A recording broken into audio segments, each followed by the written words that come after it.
I mean, congrats to Deminor. You know, he was very solid from the beginning. Just played a great match, deserved to win. You know, I was not on my level, but, you know, it was just one of these days where you didn't feel your best, I guess, on the court, and your opponent played very well.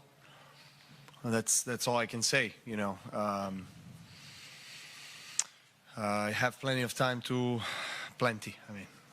I think enough time to get myself in the right shape for Australian Open, and that's what matters the most at this point.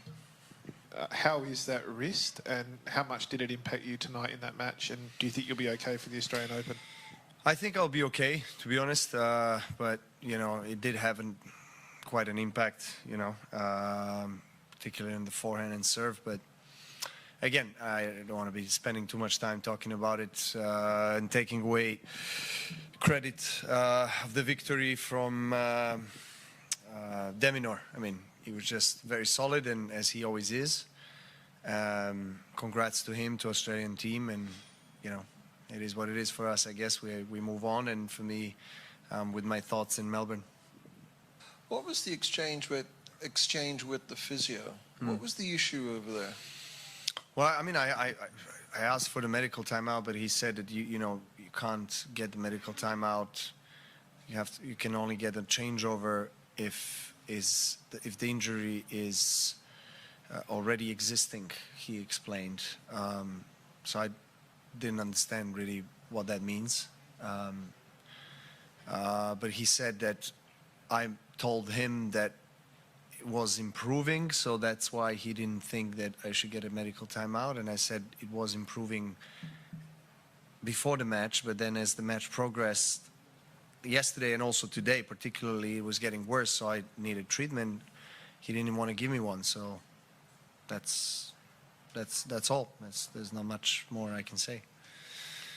And does a result like this linger for a little while, or it goes out of the mind pretty quickly? No, not much, to be honest. You know, I knew that probably not going to be at my 100% physically, emotionally, mentally, game-wise in the opening week of a season. Neither did I expect that, neither did I want that, to be honest.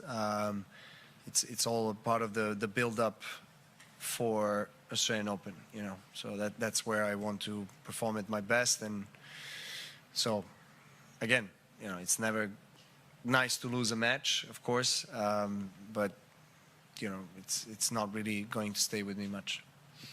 Your debut at the United Cup, can you talk a little bit about the event and playing with the others on the team? Well, you know, this kind of atmosphere is really unique, you know, being in a team with both men and women tennis players from your country is something you don't get to experience. You are either playing Davis Cup or Billie Jean Cup for women, and so this is probably the only competition where you can experience that, you know, that mix, which is an official competition where you get points, of course, and you get, you know, ranking points for winning a match, etc. So it's quite interesting. I mean, it's nice to be able to represent your country, always an honor, and to share the locker room with others. Of course, it's at the same time a little bit, you know, draining, because you don't have your own routines that you normally do on individual events, so that plays a part as well. But you know, you don't play many times this kind of event, maybe once a year or something. I mean, for me, it's the first time.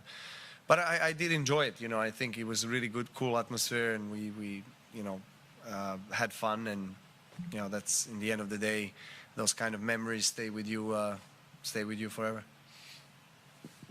Novak, Mitch again from the West. What's your plans now between now and the Australian Open? Well, we're just trying to recover, first of all. You know, with the wrist and everything that I've been struggling with last couple of days, and yeah, just following the routine of recovery and training and building the form for Australian Open. The process is not strange to me. It's not unusual. I've been in this kind of situation so many times, and I know what I need to do along with my team to get myself ready. Of course, you never know what can happen. I mean, last 2 years I've been injured just before Australian Open, and managed to win both Australian Opens in, last 2 out of 3 years. So in 21 and 23. So I hope that I will not be injured this time around. That's what we're going to work on, to get my body in the right shape, optimal state, so that I can perform at the high level throughout the hopefully entire Australian Open. And you touched on De Minaur before, and you played him at the last Australian Open. What have you noticed in his game in terms of the improvement over the past year? Well, I mean, look, he's one of the quickest players on the tour. He takes the ball early. He's comfortable to come to the net, and he's, obviously using his serve well. He's a very all-around player and great competitor, great fighter, and he's going to make you work very hard. You're not gonna get easy wins or easy points. Yeah, he was trying to take the ball early tonight and be aggressive in every short ball, tried to really challenge me, and he did it. He did it well. He was consistent and played a good match.